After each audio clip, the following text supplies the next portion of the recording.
ओम श्री परमात्मने नमः। ओम श्री गुरुभ्यो नमः। ओम श्री ऋषिभ्यो नमः।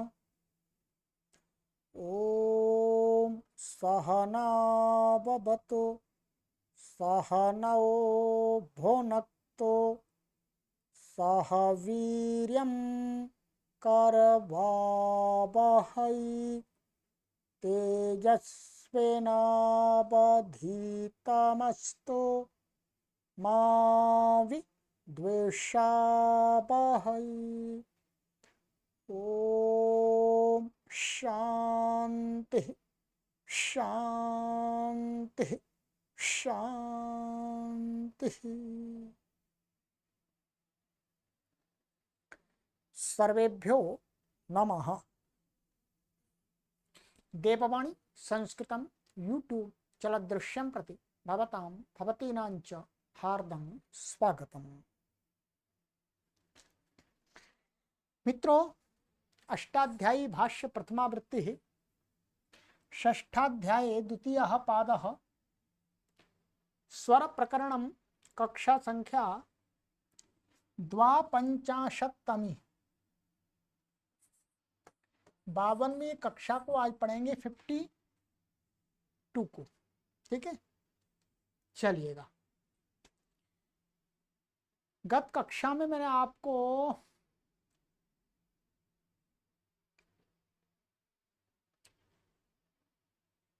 यहां तक पढ़ा दिया था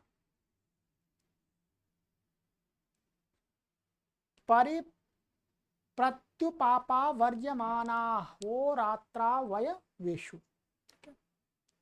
अचानक कोई विशेष कार्य आ जाने के कारण से एकदम कक्षा को मुझे रोकना पड़ा था, इसके लिए क्षमा चाहते हैं।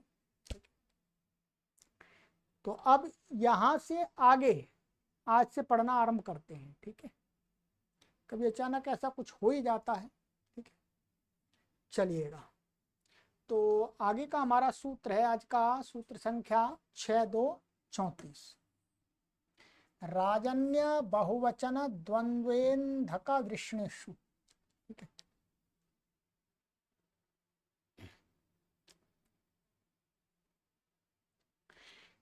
पदच्छेद राजन्य बहुवचन द्वंद्वे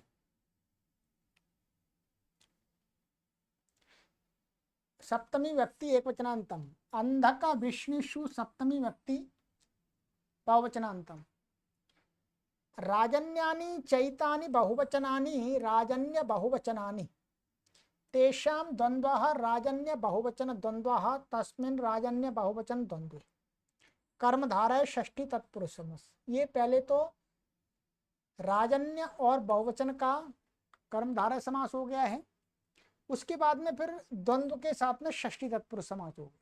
ठीक है,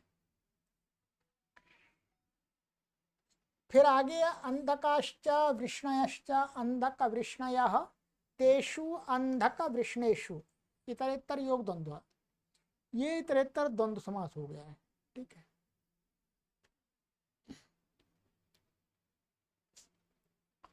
चलिएगा। इसमें अनुवृत्ति आ रही है प्रकृत्या पूर्व पदम के केवल।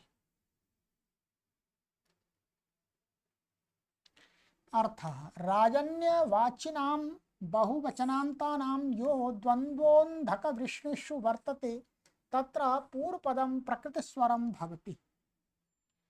कहते हैं राजन्यवाची जो बहुवचनांत शब्द हैं, राजन्यवाची का अर्थ क्षत्रियवाची, क्षत्रियवाची, और ऐसे शब्द चाहिए जो बहुवचनांत में प्रयोग होते हों।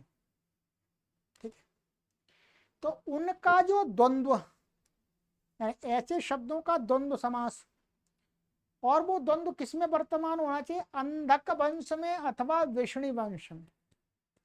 तो मुख्य रूप से कहने का तात्पर्य यह है कि क्षत्रिय हैं वो अंधक वंश के होने चाहिए या वृष्णि वंश के। ये प्राचीन काल में प्रसिद्ध वंश रहे हैं क्षत्रियों के, अंधक और वृष्णि। ठीक है, तो कहते हैं उनमें जो वर्तमान है वो उसमें क्या है, उस द्वंद्व में पूर्व पद का प्रकृति स्वर होता है, और सरल सा अर्थ है। ठीक है, अब इसमें यहां पर बता रहे हैं,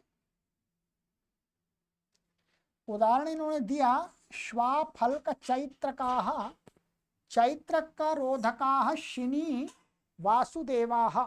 ठीक है,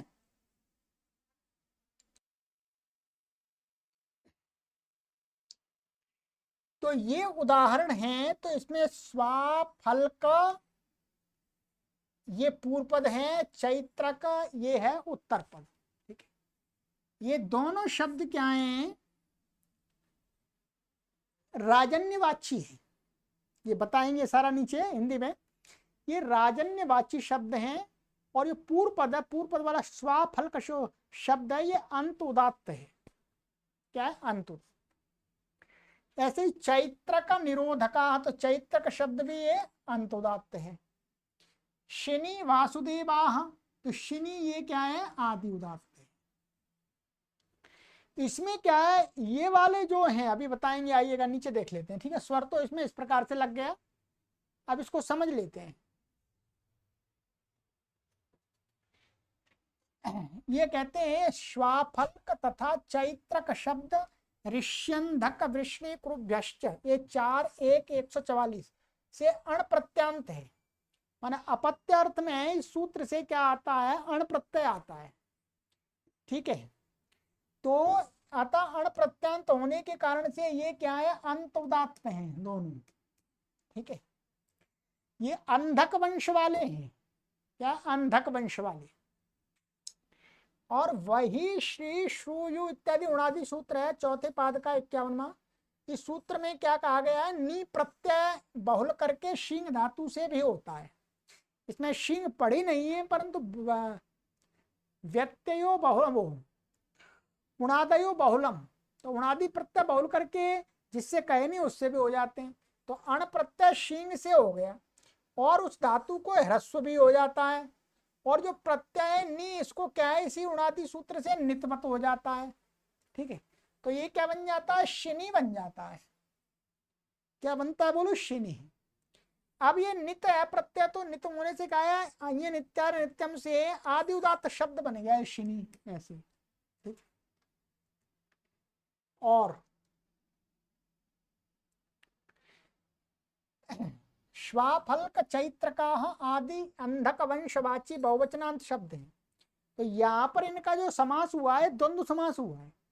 तो ये श्वाफल्काश्च चैत्रकाश्च श्वाफलक चैत्रकाः बहुवचनवाची हैं। ये एक वचन में नहीं चलते, बहुवचन में चलते हैं, ध्यान रखेंगे। ठीक, तथा शिनी वासुदेव, ये जो शब्द है वृष्णिवाची हैं, तो वृष्णि वंश के हैं।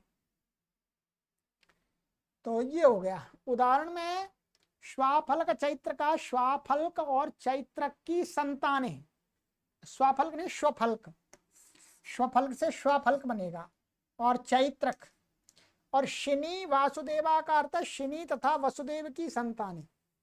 तो भगवान श्री कृष्ण जी वो क्या है, वृष्णि वंश के हैं वास्तव में। तो यहाँ पर वासुदेव, वासुदेव जी श्री कृष्ण के आगे जो भी संतान, उनके कुल की जो संतान है वो सारी आ जाएंगी। चलिएगा, ये हो गया। आगे चलते हैं, संख्या।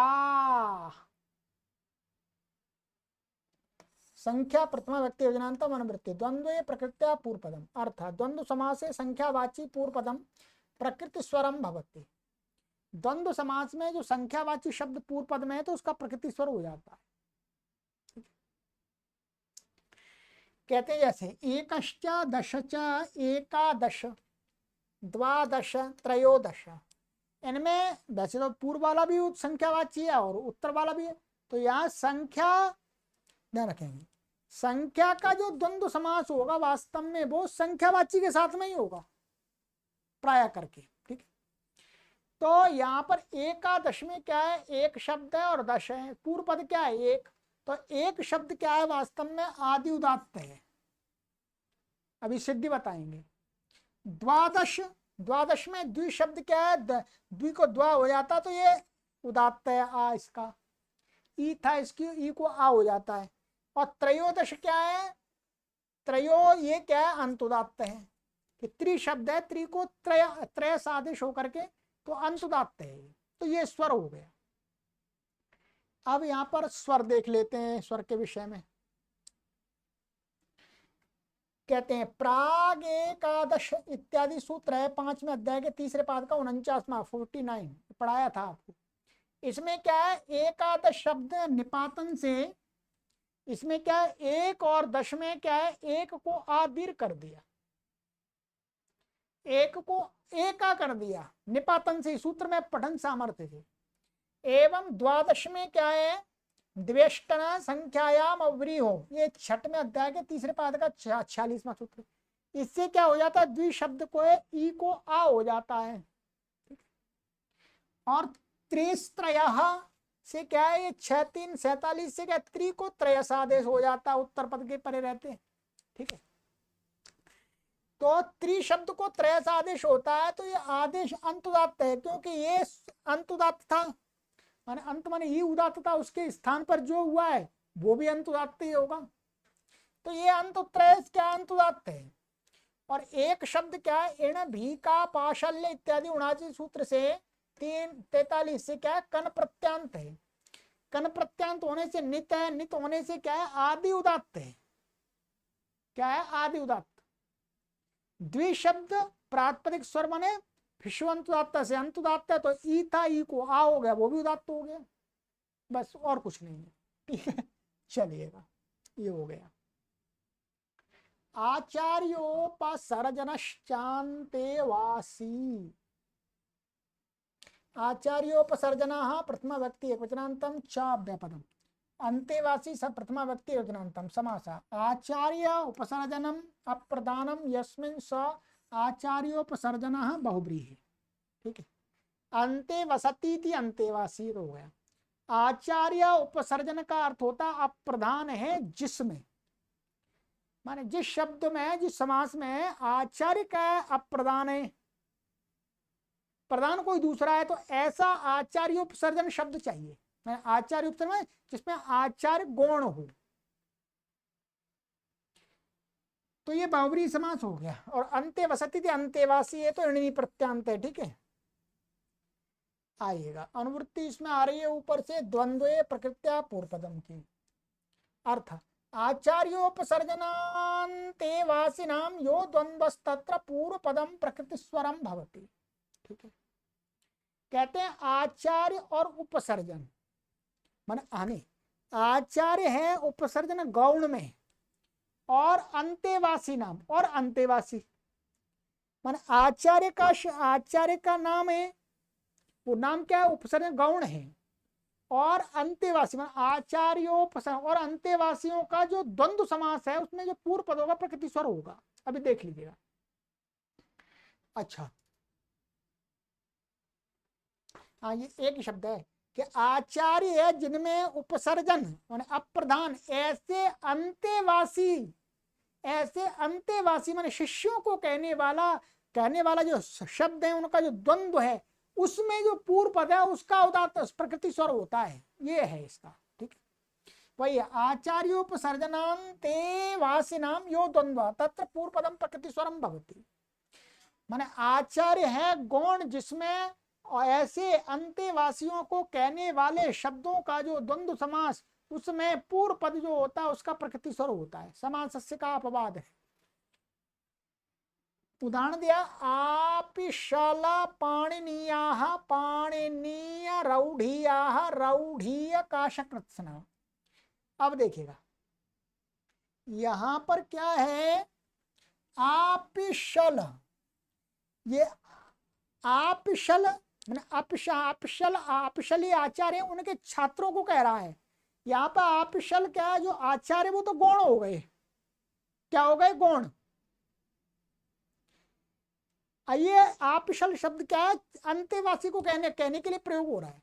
और ऐसे पाणिनीय, तो पाणिनीय में पाणिनी जो आचार्य वो तो गौण हो गए, ये किसको कह रहा है, पाणिनी के छात्रों को कह रहा है। तो आपिशल पाणिनीय, तो ये अंतेवासियों का द्वंद्व हो गया। पाणिनी रौढ़िया, ऐसे रौढ़ी और पाणिनी रौढ़ी आकाशकृत्स्ना। अब देखिए आपिशल शब्द क्या है? प्रत्यय स्वर से अंत उदात्त है। पाणिनीय शब्द भी क्या है?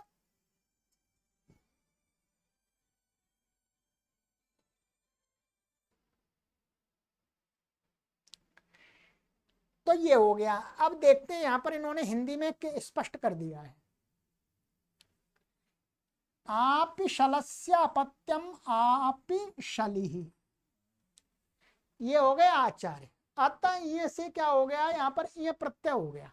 ठीक है, ये सारा पीछे आ चुका है, बस अब आपको जल्दी समझ में आ जाएगा। आपिशलिना प्रोक्तम आपिशलम, आपिशली आचार्य के द्वारा प्रोक्त जो ग्रंथ है उसको क्या कहते हैं? आपिशलम। ठीक है, यहाँ पर क्या है?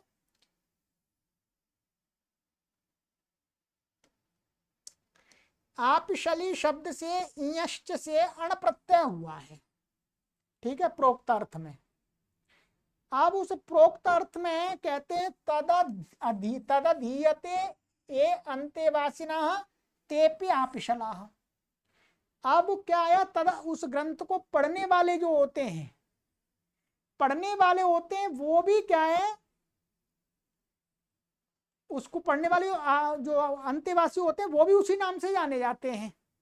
ठीक है, तो उस आपिशल के नाम के ग्रंथ को जो छात्र पढ़ते हैं वे भी आपिशल कहलाएंगे, क्योंकि ये प्रोक्त व प्रत्यय शब्द वो तदधीयते अर्थ में प्रयोग होते हैं वास्तव में। क्योंकि तदधीदे तदवेदा, इससे क्या होता है? उत्पन्न जो अण आता है उसका प्रोक्ता लुक से लुक हो जाता है, तो समान शब्द ऐसा ही हो बन जाता है, लुक हो जाता है, तो आपिशल ही हो जाएंगे। आपिशल का अर्थ हो गया यहाँ पर आपिशली आचार्य के द्वारा का ग्रंथ बनाया गया ग्रंथ, उसको पढ़ने वाले छात्र। इसी प्रकार से ये हो गया। अब ये यहाँ पर क्या? आपिशल ये गौण हो गया, छात्र को कहा जा रहा। ऐसे पाणिनीय की सिद्धि भी आपको भाग 2 में 4-2-63 में कराई गई है। ठीक है, वहां देखें तो पाणिनीय शब्द क्या है? छ प्रत्यांत है। क्या है? छ प्रत्यांत, ध्यान देंगे। तो छ प्रत्यांत होने से कारण इस प्रकार दोनों शब्दों की व्युत्पत्ति करके आपिशलाश्च पाणिनीयाश्च आपिशल पाणिनीया, यहाँ द्वंद्व समास किया। तो प्रकृत सूत्र से पूर्व पद प्रकृति स्वर प्रत्यय स्वर से क्या हुआ? जो आपिशल शब्द है वो अण प्रत्यांत होने के कारण से अंत उदात्त है। ठीक है, पाणिनीय का स्वर वास्तव में क्या है? पाणिनीय का स्वर ये छ प्रत्यय का जो ई है ये उदात्त है। ई का ई, तो प्रत्यय परश्चात छ को ई हो जाता है। पाणिनीय रौढ़िया, यहाँ पाणिनीय शब्द प्रत्यय स्वर से क्या? मध्य उदात्त का अर्थ हुआ नी उदात्त है, नी का ई।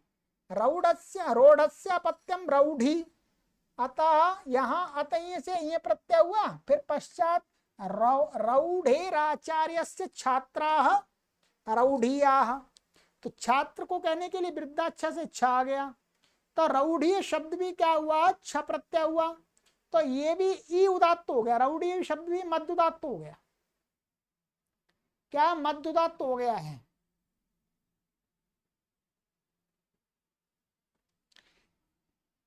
तो वही रौढ़ीय काशकृत्स्ना में भी पूर्वत रौढ़ीय शब्द प्रत्यय स्वर से मध्य उदात्त है। काशकृत्स्ना प्रोक्तम काशकृत्स्नम ग्रंथ हो गया। यहाँ पर क्या है? 4-3-101 से अण प्रत्यय हुआ है तेन प्रोक्तम से। फिर तदीते तद अधीयते काशकृत्स्ना, या पूर्वत जो अण होगा अधीयते अर्थ में, उसका क्या है? प्रोक्ता लुक से लुक हो जाएगा, तो क्या बन जाएगा? काशकृत नहीं बनेगा। तो पूर्व सर्वत्र आपिशल पाणिनीय आदि उदाहरणों में आपिशली आदि के द्वारा प्रोक्त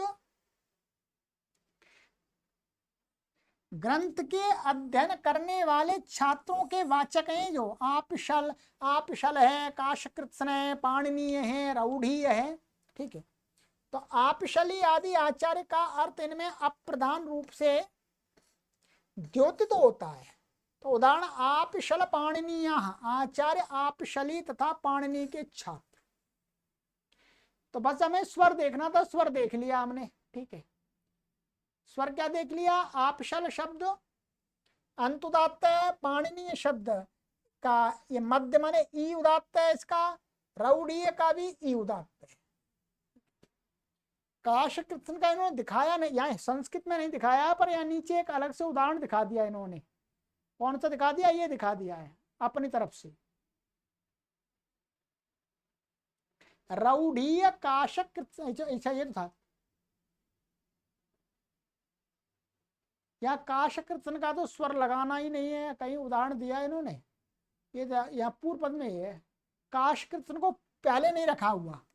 यदि हम ऐसा करेंगे काश कृत्सन रौढ़ीया, तो फिर काश कृत्सन में हमें स्वर लगाना पड़ेगा, अंतुदात्त हो जाएगा वो। ठीक है, चलिए और कुछ इसमें नहीं है ऐसा। कार्तकौज पादयश्च,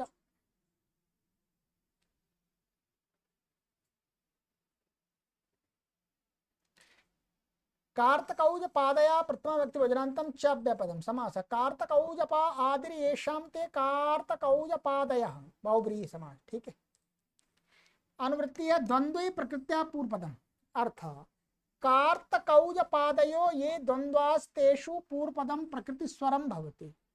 कहते हैं कार्तकौजपादी जो शब्द हैं उनका जो ये जो द्वंद्व समास में पड़े हुए हैं, ठीक है, गण में द्वंद्व है, उनमें पूर्व पद होगा, उसका प्रकृति स्वर हो जाता है। तो ये कार्तकौजप गण में ये शब्द इसी प्रकार से द्वंद्व किए हुए पड़े हुए हैं। उदाहरण जैसे कार्तकौजपः, तो कार्त और कौजप तो शब्द हो गए।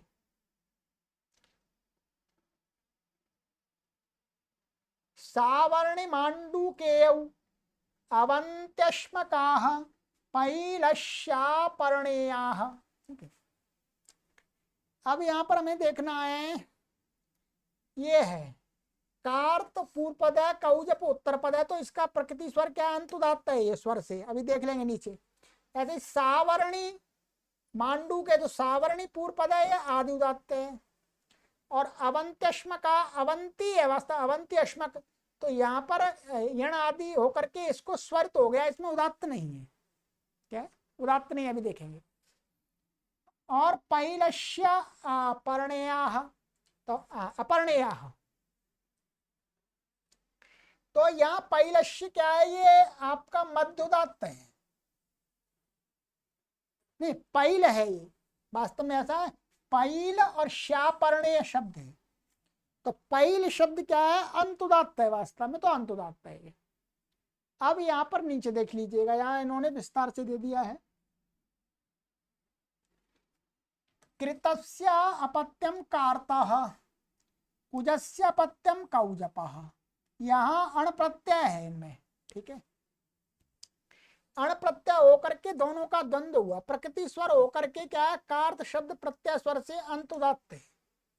इसी प्रकार से सावर्णी भी क्या है, ईयंत है।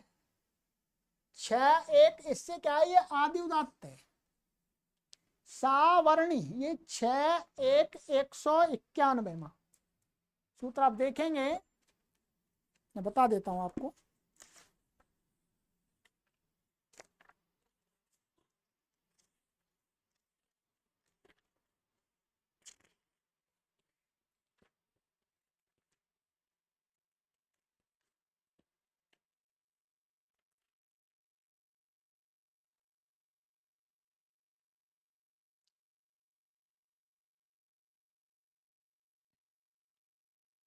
सावर्णी शब्द क्या, ईयंत। अच्छा,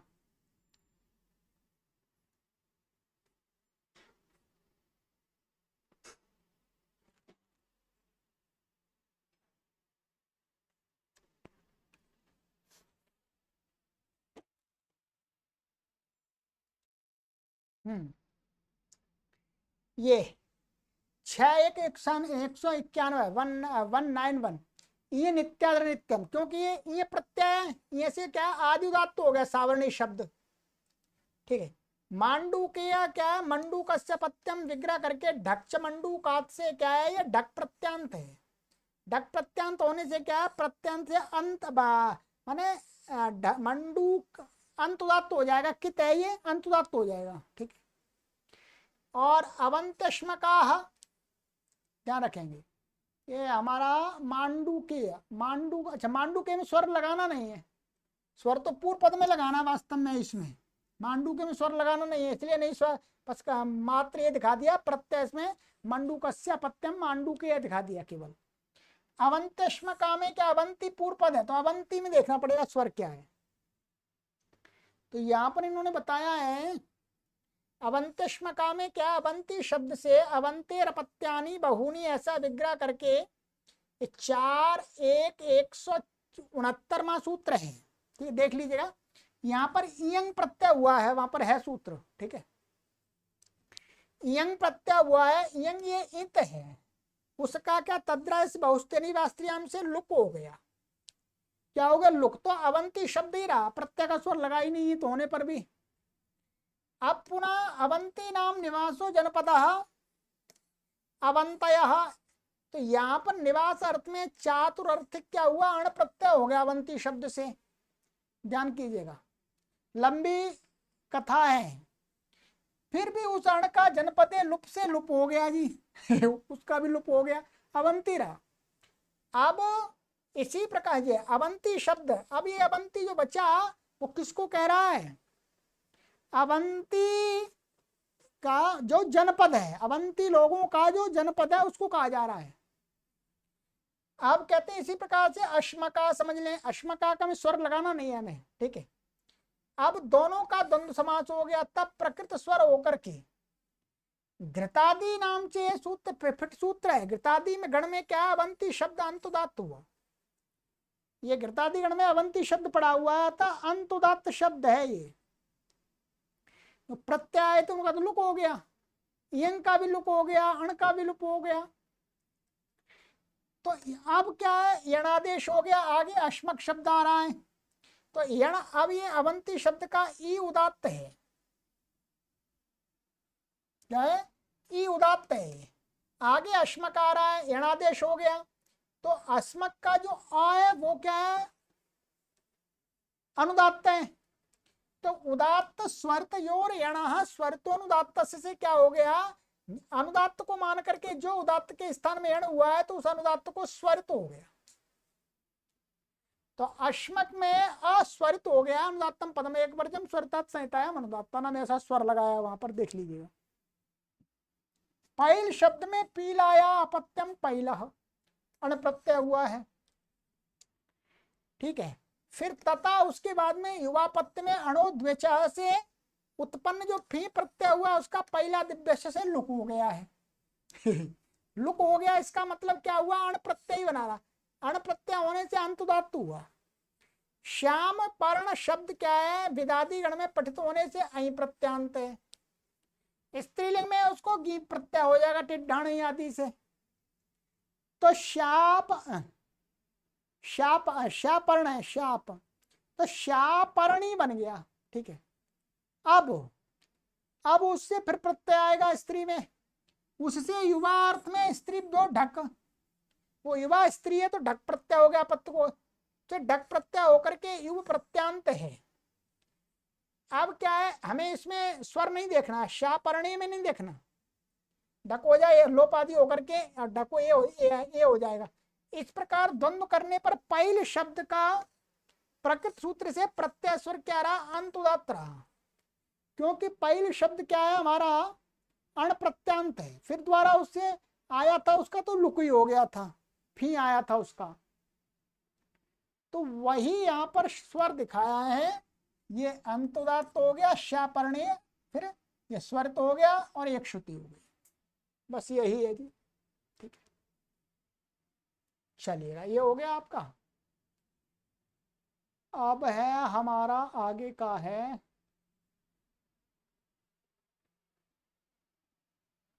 महान व्रीश पराहण पराहण गृष्टि श्वास जाबाल भार भारत हैली हिल रौरव प्रवृद्धेषु। महान प्रथमा व्यक्ति एकवचनान्तम व्रीह अध्येषु सप्तमी व्यक्ति बहुवचनान्तम। समासा भी इत्यत्र इतरेतर योग द्वंद्व, द्वंद्व समास है। यहाँ सभी शब्द नीचे दिए गए हैं, उनका विग्रह कर लीजिएगा आराम से। व्रीहिश्च अपराहणश्च गृष्टिश्च विश्वासश्च जावालश्च भारश्च भारतश्च हाइल हिलश्च गौरवश्च प्रवृद्धश्च प्रवृद्धा तेषु प्रवृद्धेषु। द्वंद्व समास हो गया। अनुवृत्ति इसमें आ रही है प्रकृत्या पूर्व पदम।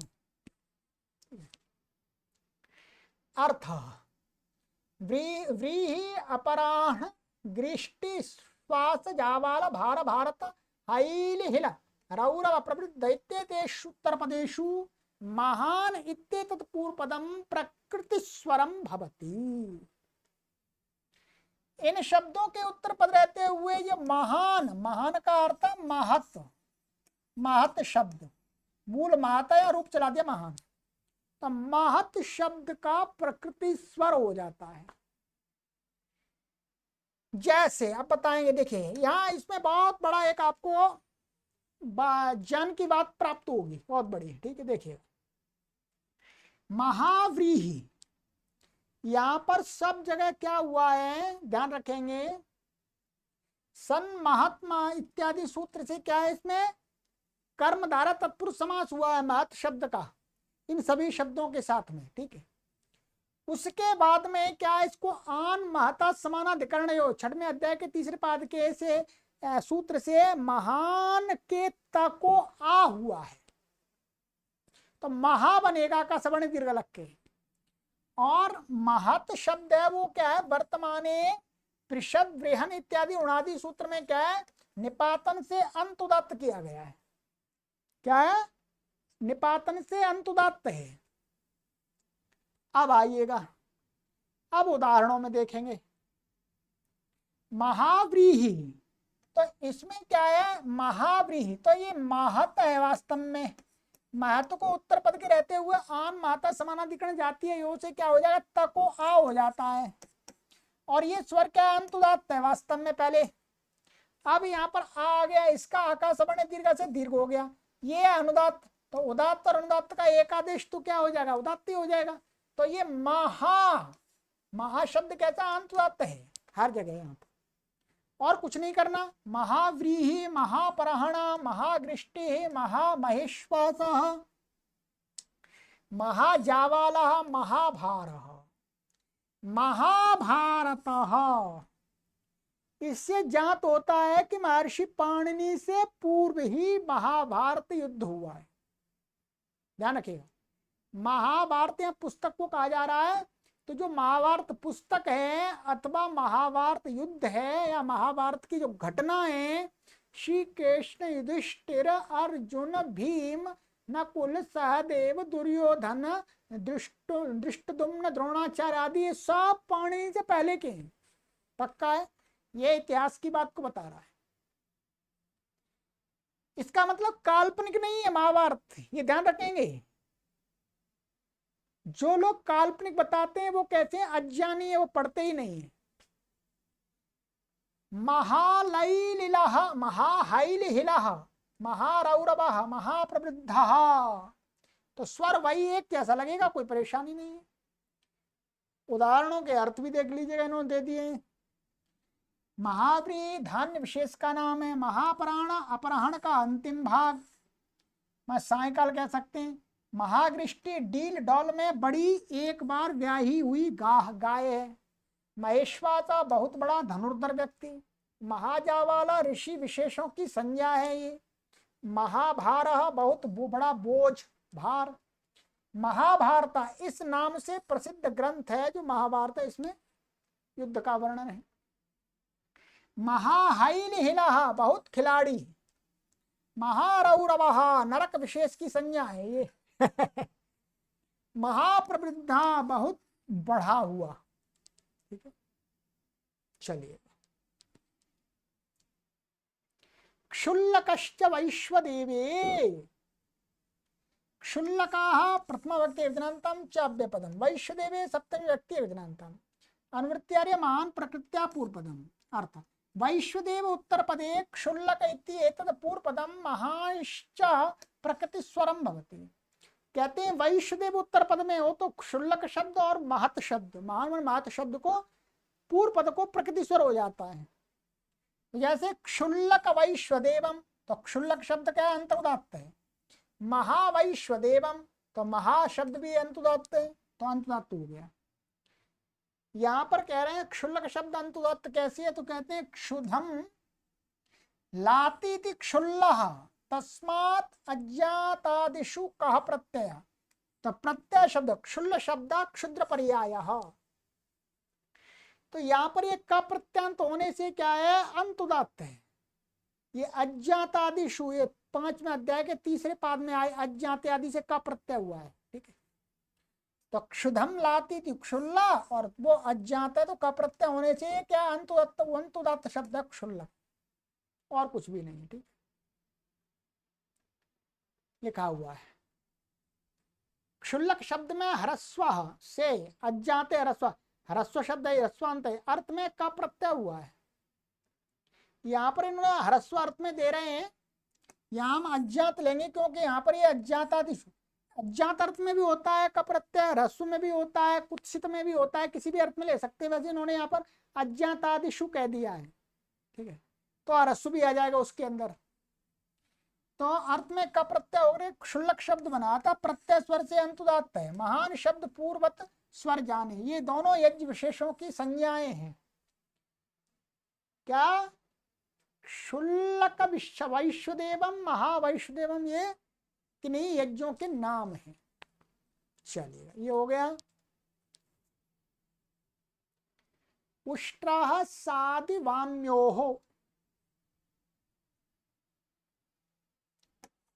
उष्ट्रा प्रथमा व्यक्ति वचनांतम सादिवाम्यो सप्तम व्यक्ति वचनांतम समास सादि तत्र द्वंद्व समास। तो सादिश्च वामिश्च सादिवामी तयोः सादिवाम्यो द्वंद्व समास हो गया। ठीक है जी। अनुवृत्ति आ रही है प्रकृत्या पूर्वपदम अर्थ सादि वामी इत्येतयोर उत्तरपदयोः उष्ट्र इत्येतदा पूर्वपदम प्रकृति स्वरम भवति। सादि और वामी इन दोनों के उत्तर पद रहते हुए उष्ट्र शब्द पूर्व पद में होगा समास में, तो उसको प्रकृति स्वर हो जाएगा। ठीक है, उदाहरण लिया यहाँ पर उष्ट्र सादि उष्ट्र वामी। ठीक है, ये तो इसके बन गए। उष्ट्र शब्द क्या है, ष्टन प्रत्यांत होने के कारण से आदि उदात्त है। ठीक है, ये यहाँ पर दिया हुआ है उष्ट्र सादि उष्ट्र वामी, ये दो उदाहरण और बनेंगे, इसके बारे में अभी बता रहे हैं। तो उष्ट्र शब्द कहते हैं प्रत्यय स्वर से आदि उदात्त है। उष्ट्र शब्द उषि खनिभ्याम कित, उणादि से ष्टन प्रत्यांत है, अतः नित स्वर से आदि उदात्त है, ये नित्यादि नित्यम से। अब आगे की बात है, यहां सद वम धातु से उणादि ये प्रत्यांत का नपुंसक लिंग में प्रयोग है। यहां का अर्थ है सूत्र के अंदर, सूत्र के अंदर ये सादी वामी क्या है, सद धातु और वम धातु, इनसे उणादि ये प्रत्यय करके वृद्धि आदि करके सादी वामी नपुंसक लिंग का प्रयोग दिया है। ठीक है,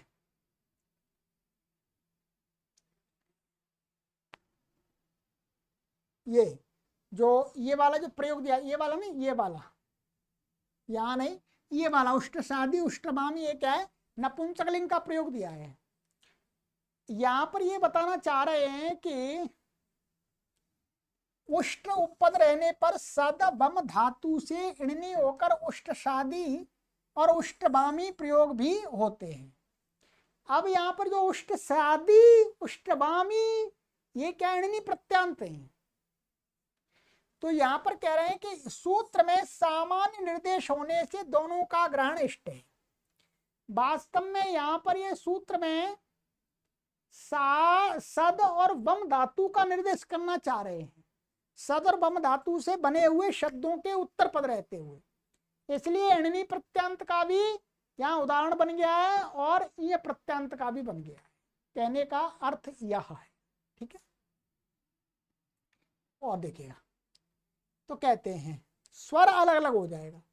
सूत्र में पूर्व में षष्ठी सामान्य होने से समासांत स्वर का अपवाद है, उत्तर में कृत स्वर का। इस बात को समझ लीजिएगा। ये कह रहे हैं कि इस उदाहरण में तो क्या है, षष्ठी समास होता है, उष्ट्रस्य सादी उष्ट्रसादी उष्ट्रस्य वामी उष्ट्रवामी। तो षष्ठी समास है, तो समास से अंतुदात्त प्राप्त हो रहा था, तो पूर्व पद का प्रकृति स्वर कर दिया। यहां पर क्या है, उष्ट सादी उष्ट वामी इणनी प्रत्यांत है। तो उष्ट उपपद रहते हुए यहाँ पर क्या है, वम धातु से सद धातु से इणनी प्रत्यय हुआ है। तो यहाँ पर कौन सा समास हुआ है, यहाँ उपपद तत्पुरुष समास हुआ है, षष्ठी नहीं हुआ। उपपद तत्पुरुष समास होने से क्या है, उपपद तत्पुरुष समास में गतिकार को पदार्थ कृत आदि इणनी आदि जो सूत्र है उनसे क्या है, स्वर प्राप्त हो रहा था उत्तर पद का, उसको रोक करके इसका ये बता दिया। तो वही कहा यहां पर कि जो उत्तर में दूसरा है, वो तो उत्तर में तो दूसरा वाला शब्द उष्ट वामी उष्ट सादी दीर्घ, वो कृत स्वर का अपवाद है, माने गतिकार को पदार्थ कृत उसका अपवाद है। ठीक है, चलिए ये हो गया जी आपका।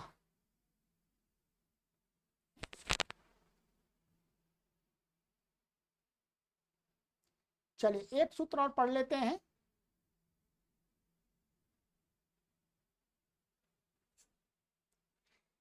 गौ साद सादि सारथिषु, गौ प्रथमा व्यक्ति वचनांतम, साद सादि सारथिषु सप्तमी व्यक्ति बहुवचनांतम समास, साद इत्यत्र इतरेतर उदंदा। तो सामान्य सादश्च सादिश्च सारथिश्च साद सादि सारथयः तेषु सारथिषु। अनुवृत्ति आ रही है प्रकृत्या पूर्व पदम, अर्थ साद सादि सारथि इत्यतेषु उत्तर पदेषु गो इत्येतम इत्येतत् पूर्व पदम प्रकृति स्वरम भवति। सरल है, कोई परेशानी नहीं है। गोह सादा, गो सादा, गो शब्द क्या है, वो उदात्त है, पहले भी आया था, गमेर डोह, डो प्रत्यांत है। गोह सादी, गो सादी वही हो गया। गाह सादयती थी, गो सादी अणिनी प्रत्यांत है, तो गो सादी। तो यह सादी से ये प्रत्यांत भी लिया है और इणनी प्रत्यांत भी लिया है पूर्व के समान। ठीक है, तो गो ये यहाँ पर अलग है, गो गाह सादयती थी गो सादी, यहाँ पर इणनी प्रत्यय गा गौ गो पद रहते हुए सद धातु है, इण्यंत सद धातु क्यों इणनी प्रत्यय हुआ है, स्वर वही रहेगा। ऐसे गो सारथी गो सारथी, यहाँ पर भी आदि उदात्त है। तो इसका मतलब ये वाला और ये वाला और ये वाला, ये तो है समासस्य के अपवाद। इस सूत्र में समासस्य प्राप्त हो रहा था अंतुदात, उसका अपवाद। और इसमें क्या है, इसमें पूर्व के समान ही उपपद समास हुआ है, तो कृत स्वर माने गतिकार को पदार्थ कृत स्वर का अपवाद है, बस स्वर यही रहेगा। ठीक है, चलिएगा यहां पर इनका अर्थ देख लीजिएगा। गोसादा बैल को संताप देने वाला, गोसादी बैल का सवार, गा सादेती गोसादी, गौ गो घातक, गो सारथी माने बैलों का सारथी, बैलों का माने बैलगाड़ी चलाने वाला आदमी प्राचीन काल में बैलगाड़ी चलती थी। चलिएगा, तो आज की कक्षा में इतना ही पढ़ते हैं, समय भी हो चुका है। आगे की कक्षा में पढ़ेंगे